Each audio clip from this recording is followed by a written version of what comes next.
Olá, pessoal! Hoje eu vou gravar então a aula sobre introdução à virologia humana. Eu vou dar mais uma pincelada, porque a gente já teve essa aula presencial e ficou faltando, na verdade, finalizar a aula. A gente tinha parado nos dois tipos de material genético que um vírus pode ter e como ele duplica esse material genético após invadir uma célula, tá? Mas eu vou revisar tudo então. Começando a nossa aula de introdução, né, eu deixei esse meme aí, o que são vírus, aonde vivem, do que se alimentam, é o que a gente vai entender na aula de hoje, certo? Na verdade, quando a gente fala em vírus, a história da humanidade, ela se confunde um pouco com a história dos vírus, tá?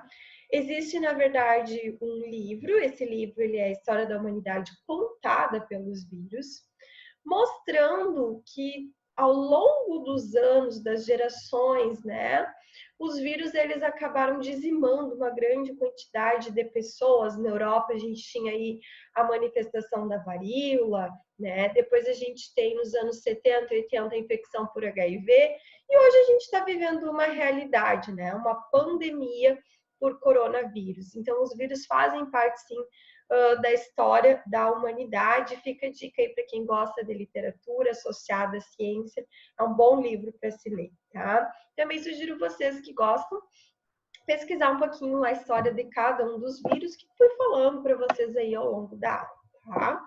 Os primeiros vírus a serem descobertos foi o vírus do tabaco, onde o Anders Stanley, em 1935, ele começou a observar que algumas plantas, algum cultivo, na verdade, que ele fazia de tabaco, estava apodrecendo, as plantas, as folhas estavam caídas e apresentavam pontilhados amarelados, o qual ele não sabia de que estrutura era, certo?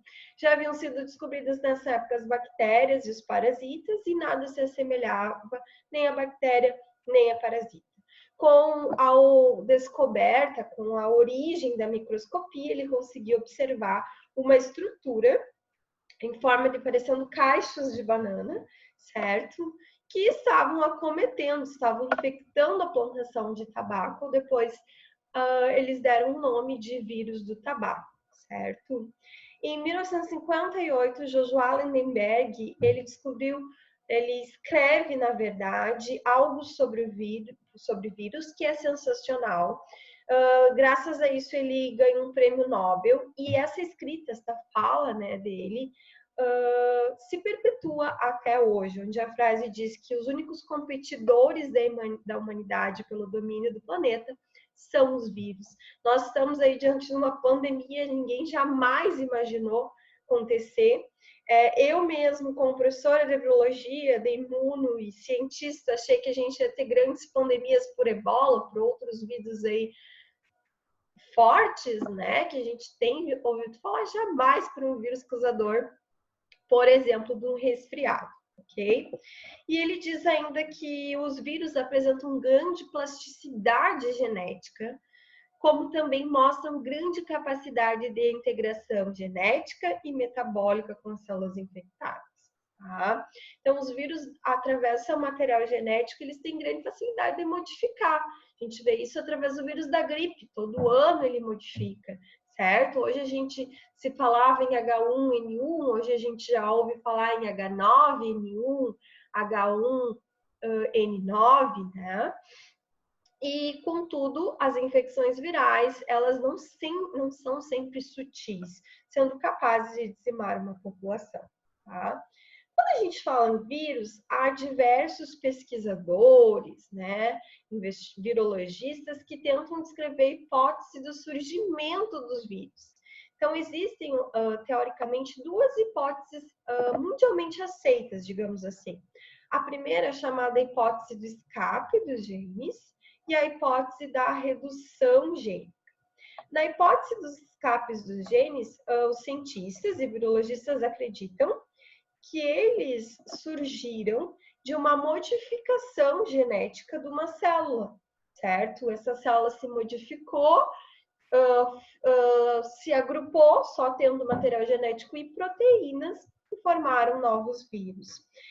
Inicialmente, esses vírus, eles eram vírus só de RNA, e aí modificaram, e hoje a gente tem vírus de DNA também.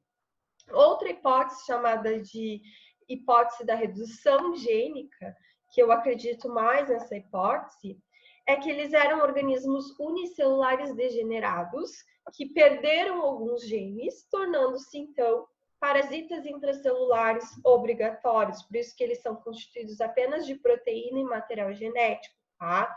Eles não têm mitocôndria, eles não têm retículo endoplasmático, alguns vão ter uma dupla membrana, outros uma única membrana, e por ser parasitas intracelulares obrigatórios, eles só sobrevivem dentro de uma célula.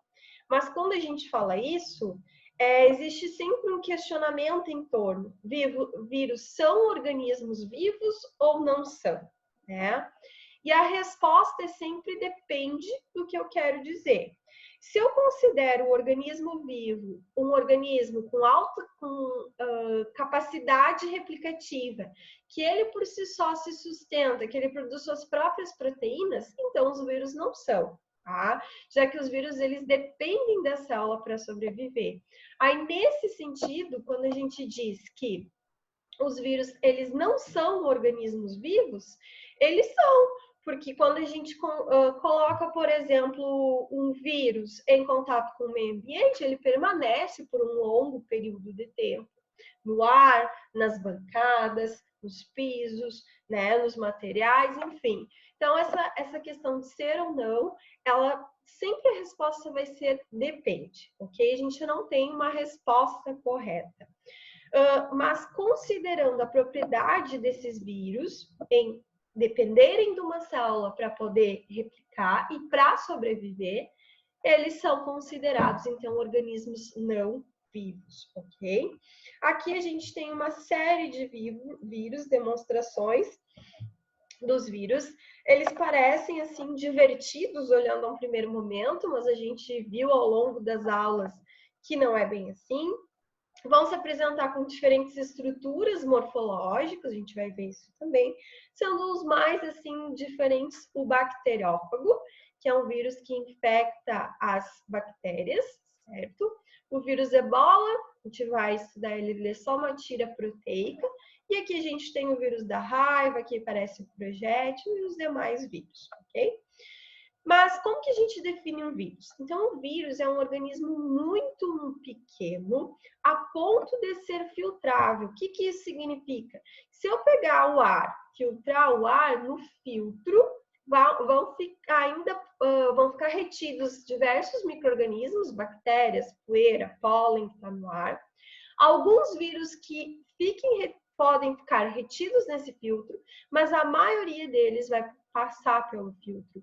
Então, os filtros eles têm que ter um poro muito pequeno para conseguir reter esse vírus. E a gente está observando isso na prática também, né? Quando se faz indicação, por exemplo, do uso de máscaras, não são todos os tecidos que filtram o vírus.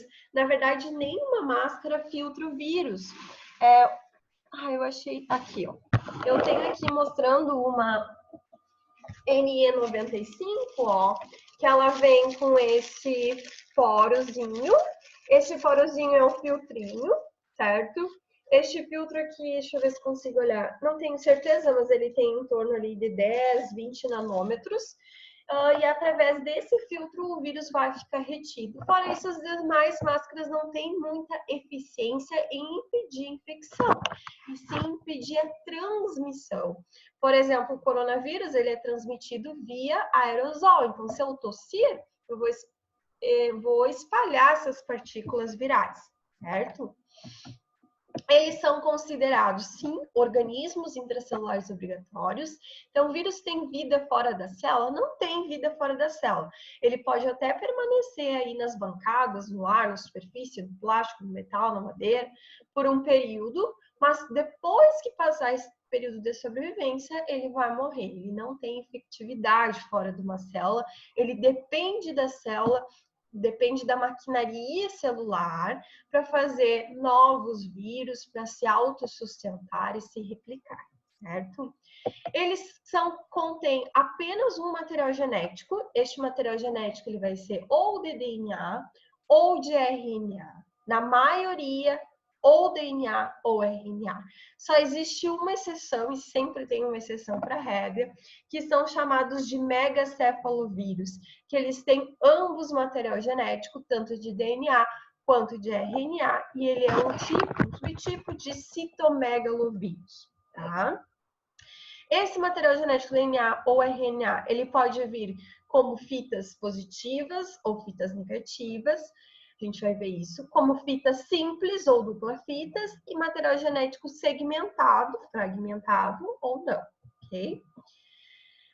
Todos os vírus, eles vão ter algo que sustenta, algo que protege o material genético, que é chamado de capsídeo. Então, todos os vírus têm capsídeo. Alguns vírus têm, além do capsídeo, uma outra membrana que reveste, que protege essa estrutura, chamada de envelope.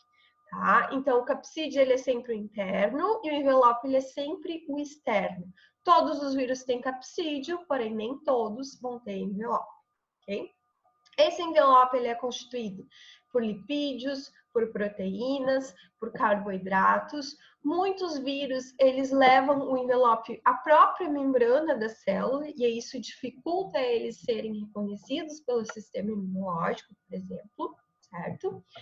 E eles também podem ter duas capacidades interessantes. Uma delas é a transferência gênica. Eles conseguem transferir os seus próprios genes para a célula do hospedeiro ou infectar um outro tipo de célula, como, por exemplo, as bactérias, tá? Isso é chamado de transdução gênica. Quem faz isso são os vírus bacteriófagos, que conseguem infectar a célula, infectar, por exemplo, uma bactéria, inserir o gene viral nessa bactéria, e a bactéria, ao replicá-la, começa a produzir novos genes virais. E isso é comercialmente utilizado na indústria farmacêutica para a produção de, por exemplo, antibióticos, para a produção de insulina. Tá? A gente vai ver no final dessa aula. Aqui, pessoal, a gente tem as diferentes formas morfológicas dos vírus com o seu tamanho. Essa imagem ela é bem interessante porque ela representa o tamanho de uma hemácia, a gente nem consegue ver uma hemácia, né? No microscópio ela tem 10.000 nanômetros de diâmetros. E olha, por exemplo, o vírus Ebola tem 970 nanômetros. Então, o vírus Ebola, assim como demais vírus, são menores ainda do que uma hemácia ou do que uma bactéria, certo?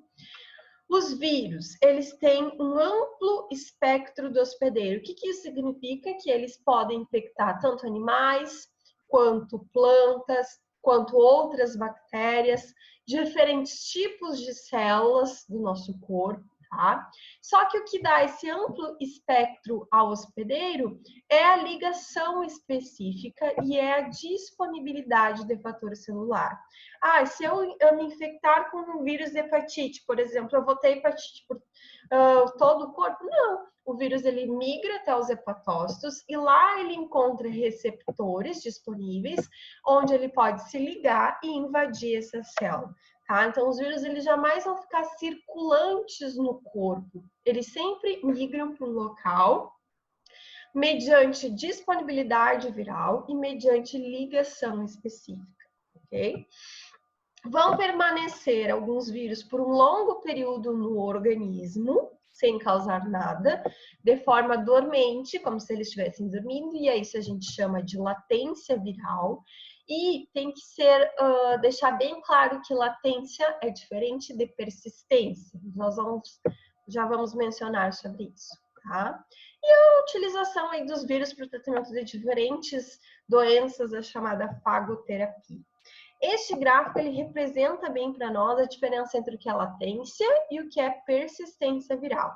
Então, na latência, o vírus ele entra na célula, ele causa o que ele tiver que causar, ele faz aí um ciclo replicativo, um ciclo lítico, e depois permanece de forma dormente, tá?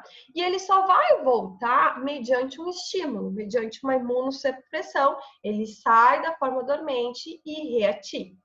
Vírus que são persistentes, eu adquiro o vírus, ele causa os sintomas que ele tem que causar, ele faz o seu ciclo lítico, e aí ele entra num outro tipo de ciclo chamado de lisongênico, onde ele continua replicando, né, através da célula, mas sem causar danos ao hospedeiro.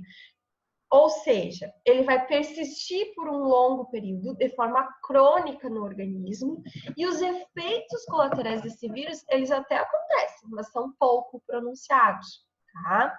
Exemplos clássicos que a gente tem, vírus da herpes, é um vírus que faz latência. Então, eu contraio a herpes, eu tenho a infecção, por exemplo, as bolhas na boca.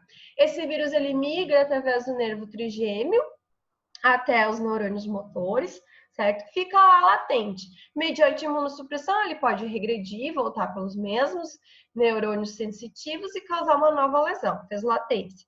Enquanto ele estava dormente, ok, não estava causando nada, tá? Vírus que fazem infecção persistente, HIV, por exemplo, eu contraio HIV, ele vai causar no primeiro momento uma depressão dos meus linfócitos T, depois o organismo ele vai se recuperar, né? Eu vou ter o vírus ao longo dos anos, de forma crônica, e essa cronicidade, ela até vai fazer com que, por exemplo, esta imunossupressão gere outras infecções oportunistas, que o paciente venha a ter pneumonia, encefalites, que ele venha a ter outras comorbidades, mas não em decorrência do vírus, ele está na sua fase permanente, tá? Ele está ali não causando muita coisa, mas os danos que ele causa podem sim afetar o organismo, ok? Aqui a gente tem, então, uma tabela. Nessa tabela, ela demonstra os efeitos provocados por alguns tipos de vírus latentes e vírus persistentes. Por exemplo, o herpes labial, o herpes zoster, alguns vírus que causam leucemia são classificados como vírus latente. E o vírus HIV, por exemplo, outros vírus que causam câncer, como câncer de fígado, câncer cervical, são considerados aí vírus persistente, tá? Toda vez que um vírus ele infectar uma célula, ele pode desempenhar algumas propriedades. A primeira propriedade, ele só consegue alcançar a célula mediante o acesso ao hospedeiro, mediante a interação das glicoproteínas de superfície com os receptores que estão na célula do hospedeiro, os receptores alvos. E aí a gente tem um exemplo clássico aqui do vírus do HIV.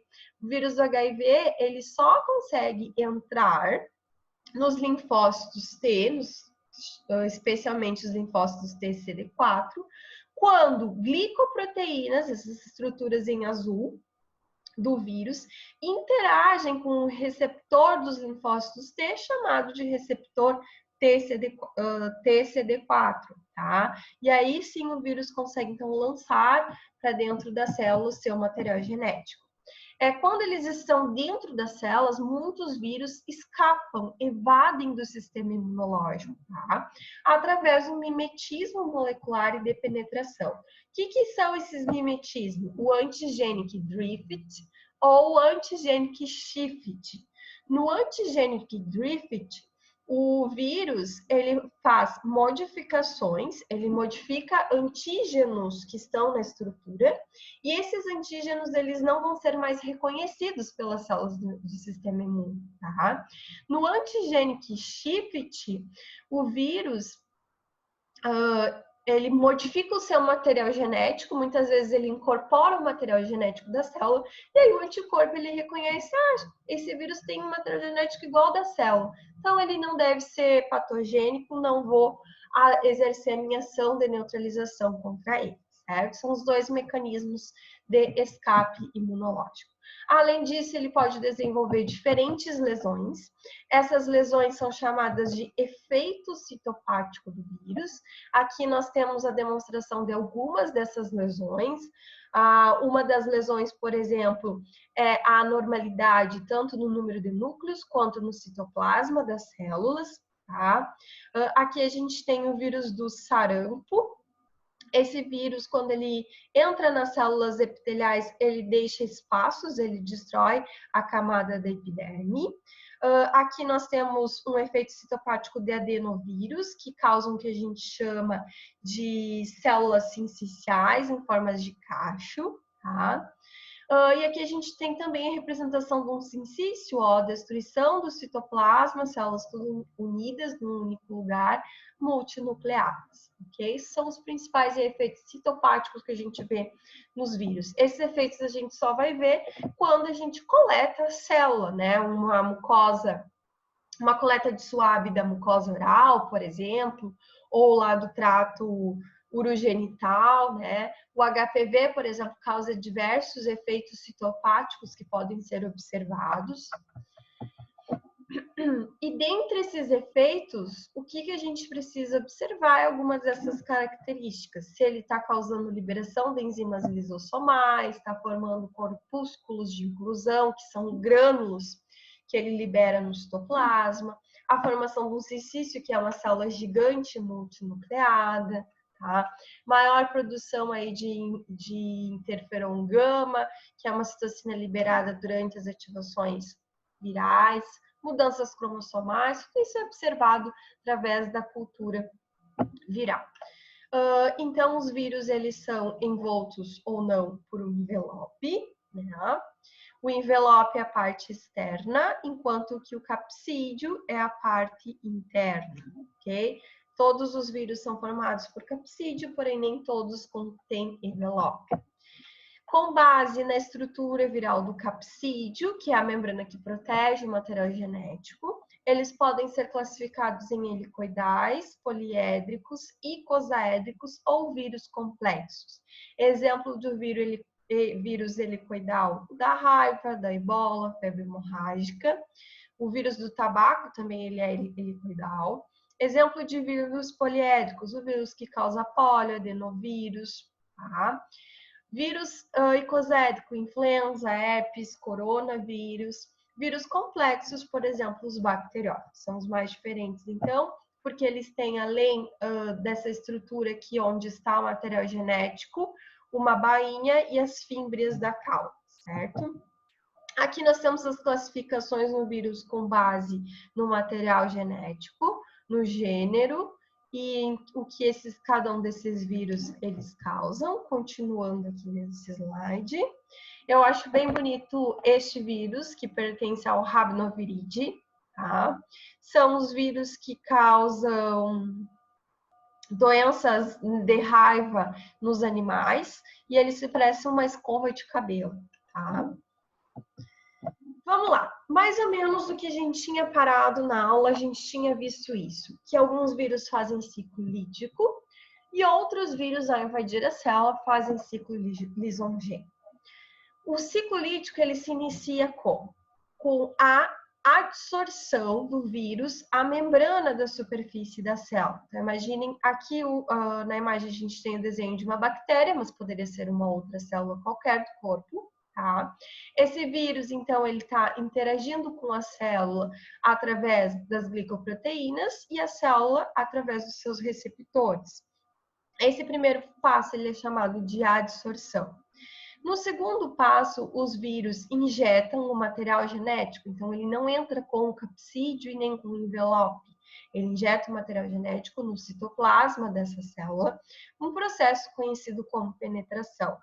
Esse material genético, ele se incorpora ao núcleo, ele vai até o núcleo, se incorpora no material genético da célula e vai fazendo cópias, vai fazendo replicação, transcrição, tradução, certo? De novos vírus, né? De novas proteínas estruturais do vírus e novo material genético, esse passo conhecido como biossíntese viral. Depois que tudo está formado, tem as proteínas, eu tenho o material genético, inicia um passo de maturação, que é a formação, a montagem da estrutura desse novo vírus, tá? Esse novo vírus agora ele é chamado de virion, ou provírus, e ele vai ser exocitado, vai ser liberado da célula. todos os vírus que fazem um ciclo lítico, eles rompem a célula e a célula morre. Então, ao final do ciclo lítico, a gente sempre tem apoptose, a gente sempre tem morte celular. Tá? Diferente do vírus dos que faz ciclo lisogênico. Os vírus que fazem ciclo lisogênico, eles não causam apoptose. O que acontece? No primeiro momento, o vírus, ele injeta, ele adere à célula, injeta o material genético. Esse material genético, ele se transforma em um material genético circular, que se incorpora ao DNA da própria célula, e a célula vai continuar seu metabolismo normal, só que nessa célula agora vai ter carregando o material genético do vírus, certo? E a célula continua suas múltiplas divisões de forma normal. O que pode acontecer com alguns vírus? Mediante uma imunossupressão, né? Mediante aí, por exemplo, um estresse prolongado, uma falta de exercício físico, uma dieta inadequada, um estresse psicossomático, esse vírus ele pode sair dessa fase latente, né? E começar agora a produzir novo material genético, novas proteínas, formando novos vírus, e aí esses vírus vão liberar a célula. Então, existem vírus que fazem tanto o ciclo lítico quanto o ciclo lisogênico, ok? Lembrando que durante o ciclo lisogênico nunca vai ter apoptose da célula, e no ciclo lítico sempre vai ter lise celular, por isso o nome é chamado de lítico. Aqui a gente tem algumas consequências da lisogenia, tá? As células que sofrem lisogenia, que sofrem do ciclo lítico dos vírus, elas são imunes à infecção pelo mesmo fato. Ou seja, se uma célula ela está com o material genético do vírus incorporado ao próprio material genético da célula, ela não pode ser infectada por um outro tipo de vírus ou pelo mesmo vírus, certo? Existem algumas células que fazem conversão fágica, tá? Exibem novas propriedades. Então, por exemplo, a bactéria chamada Clostridium botulinum, ela não é patogênica, né? Entretanto, quando um vírus infecta essa bactéria começa a produzir uma toxina, chamada de toxina de Clostridium botulinum, certo? Que vai causar aí o chamado botulismo, a doença botulismo, tá? Então, é outro exemplo ali de lisogenia, onde um vírus pode infectar uma bactéria, modificando as condições dela, certo? A ponto dela se tornar agora uma bactéria patogênica e causar uma infecção patogênica. E, por fim, a lisogenia ela permite a transdução especializada, que é a transferência de genes do vírus para a bactéria, e enquanto que a bactéria se replica, ela forma novos genes, tá? E isso é bem utilizado aí para síntese de insulina, por exemplo. Se injeta um gene para insulina no vírus. Durante uma cultura de bactérias, eu pego a cultura de bactérias, coloco o vírus, esses vírus vão infectar a bactéria e a bactéria ela vai carregar o gene para a insulina. E aí, como as bactérias elas se multiplicam de forma muito rápida em cultura, elas vão produzindo aí novas cópias de insulina que são utilizadas comercialmente como alvo terapêutico, tá? Aqui a gente tem, por exemplo, a transdução especializada, com um exemplo com um gene, o gene da galactosidase, da enzima, certo? Ele foi incorporado, então, ao DNA bacteriano. Quando o ciprofago ele infecta uma bactéria, ele libera o gene para a galactose, e aí, então, esse gene se recombina com o material genético da bactéria, e essa bactéria ela começa a produzir, a metabolizar, na verdade, a galactose, certo? E nós tínhamos parado exatamente neste ponto. Existem vírus, então, de DNA e existem vírus de RNA, com exceção dos mega cepalovírus, que apresentam os dois materiais genéticos ao mesmo tempo. Os demais vírus vão ter ou DNA ou RNA. Vírus que contêm DNA são chamados de adenovírus, enquanto que vírus contendo RNA na sua estrutura são chamados. Então, vamos ver como ocorre a biossíntese dos vírus que têm DNA, tá?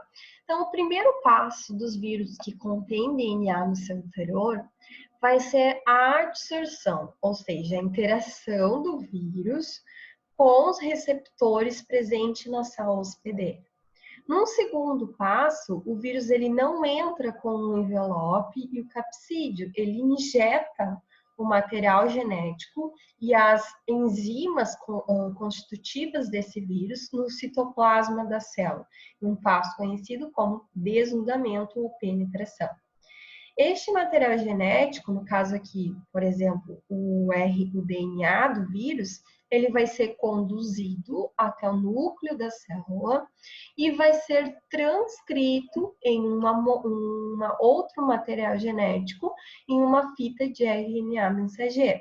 Essa fita de RNA mensageiro vai servir como molde durante a replicação dos vírus e transcrição para gerar novos RNAs, novas moléculas de RNA, que vão ser então traduzidas para formar a proteína do vírus. Então, a parte do RNA mensageiro vai se transformar nas proteínas do vírus. Enquanto o DNA deste vírus, como ele é um vírus de DNA, vai ser o DNA da própria célula, que vai se agregar às proteínas recém-formadas em um processo conhecido como maturação, para gerar e liberar dessa célula os novos vírus, o qual vão ser chamados de provírus. Tá? Já os vírus que contêm RNA, eles não se multiplicam no núcleo, e sim no citoplasma da célula. Mas quando a gente fala nos vírus que contêm RNA, o RNA ele pode ser de fita positiva, de fita negativa, ou os retrovírus, que são vírus que possuem, além do material genético, uma enzima chamada de transcriptase reversa. Tá?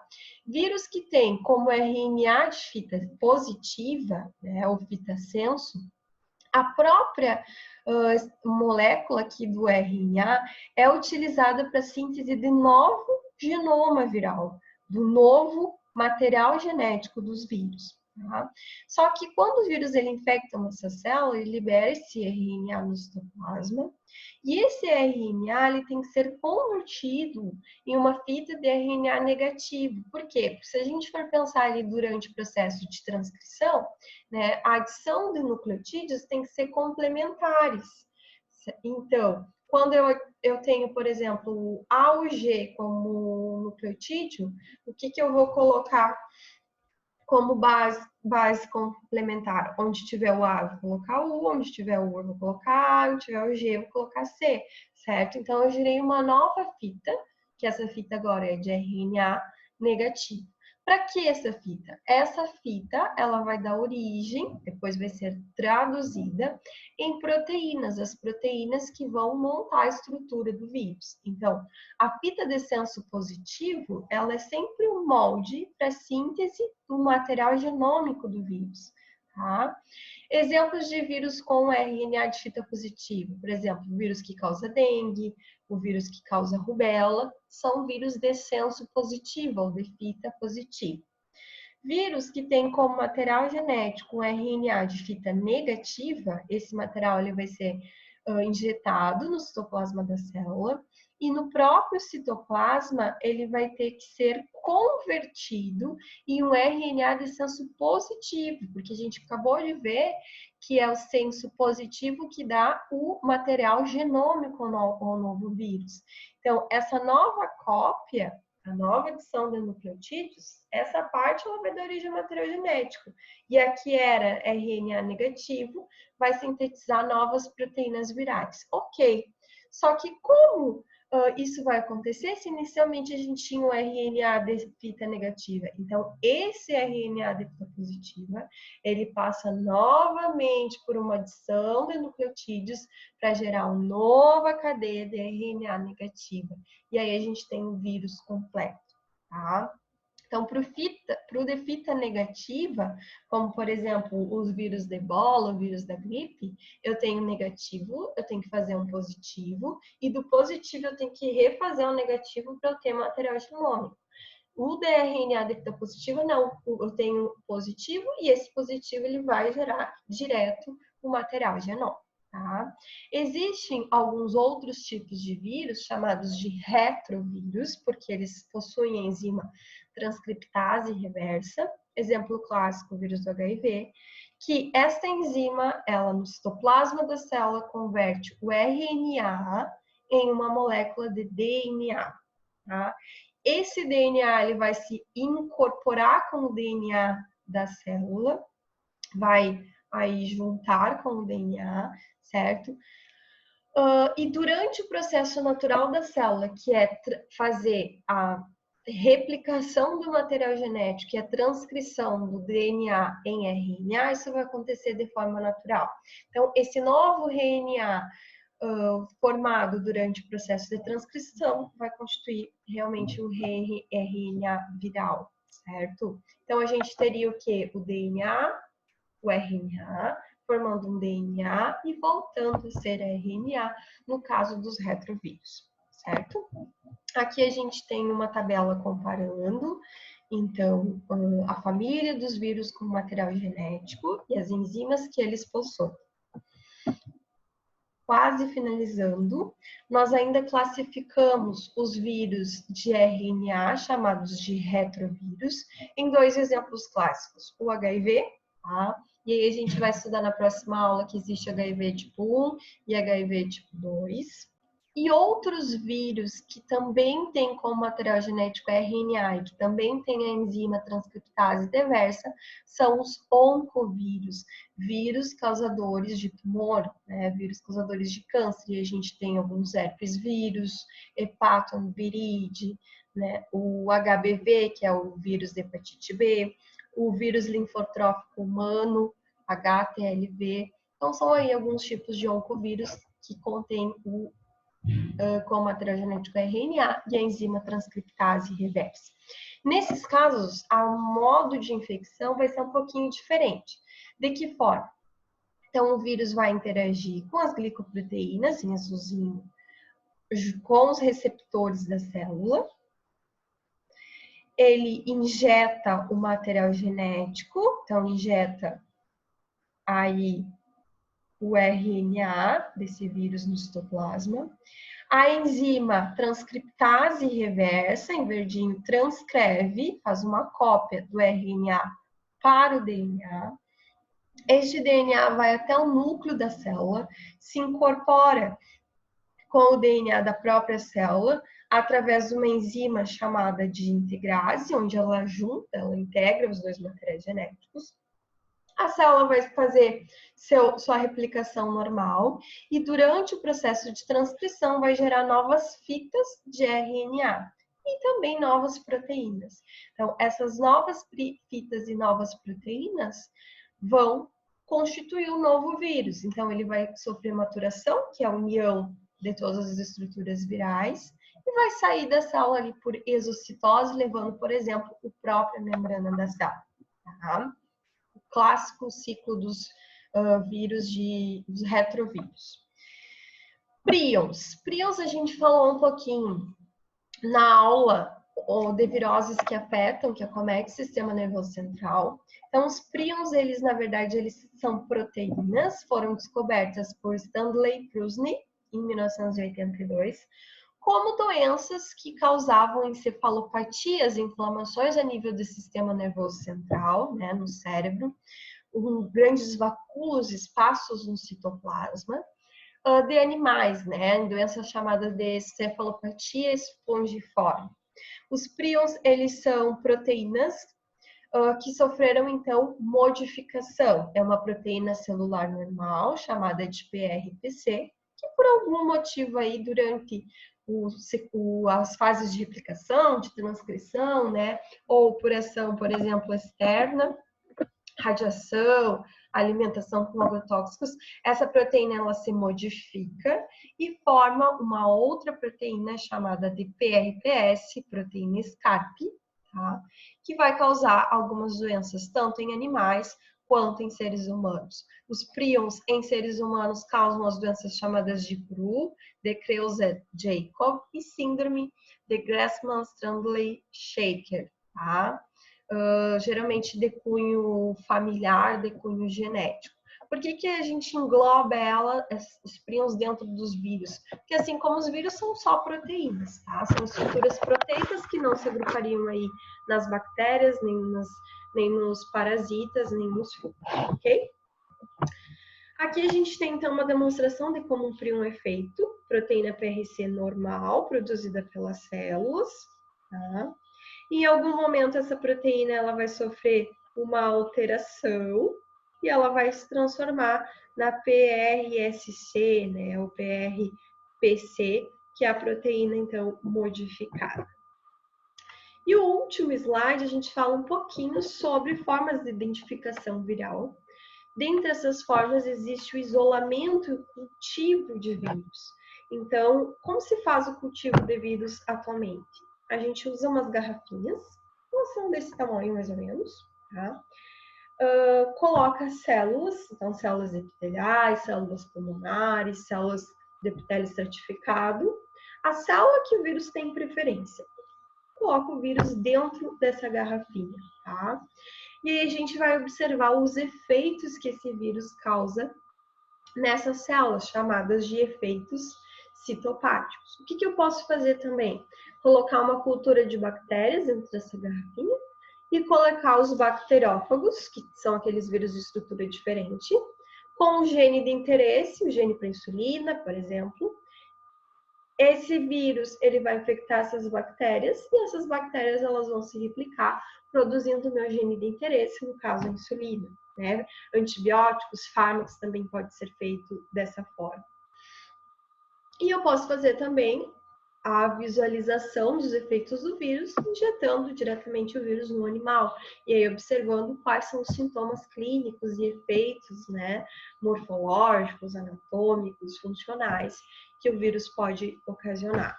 Dentre as diferentes formas, além de isolamento, existem técnicas moleculares, técnica de PCR, que indica sempre, que detecta, desculpem, sempre a carga viral. Ele detecta o material genético do vírus, comparando com o padrão conhecido, que aqui eu dei, por exemplo, para vocês o teste de paternidade. Quero saber qual vírus é, comparo com o padrão. Se as bandinhas forem igual, a gente chega, então, ao vírus de interesse, certo? Aqui eu tenho alguns efeitos citopáticos causados por algum vírus, ok? E aqui no final a gente tem os principais vírus aí que a gente estudou, prions, que a gente ainda vai estudar na próxima aula, tá bom? Obrigada, gente. Até a próxima.